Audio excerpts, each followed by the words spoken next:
ថាឈឺចាប់សម្រាប់បងវាសំហើ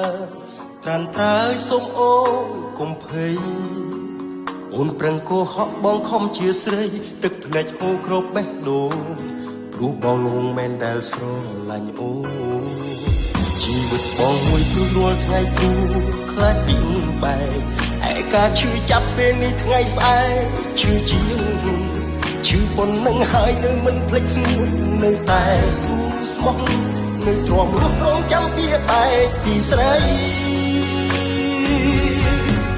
នៅក្បែរគេសូមអូនកុំបិទទូរស័ព្ទអូនគ្រាន់តែដាក់ខ្សែហេតុ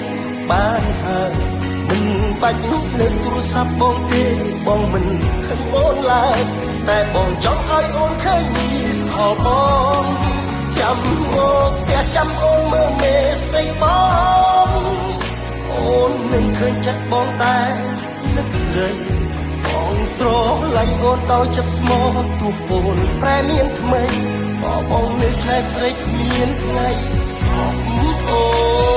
ន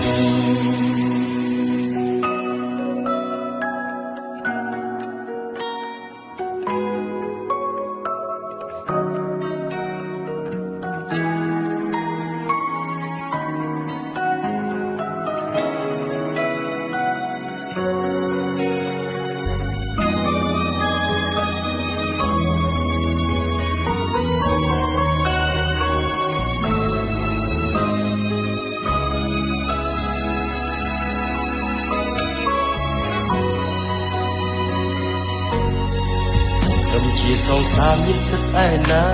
ខាត់អូនបានមានតែលួចឈឺម្នាក់ឯងពេលអូននៅក្បែរគេឱកាសចុងក្រោយសម្រាប់បងគឺត្រូវស្លាប់មែនទេទើបចិត្តបងអាចឈប់ស្រឡាញ់អូនបាននៅក្បែរគេសូមអូនកុំបិទទូរស័ព្ទអូនគ្រាន់តែដាក់ខ្សែហេតុបានហើយបាច់លើកទូរស័ព្ទបងទេបងមិនខឹងអូនឡើយតែបងចង់ឲ្យអូនឃើញមីស្ខលបងចាំមកផ្ទះចាំអូនមើលមេសេបងអូននឹងឃើញចិត្តបងតែនឹកស្រីបងស្រឡាញ់អូនដោយចិត្តស្មោះទោះអូនប្រែមានថ្មីបងនៅស្នេហ៍ស្រីគ្មានថ្ងៃស្អប់អូន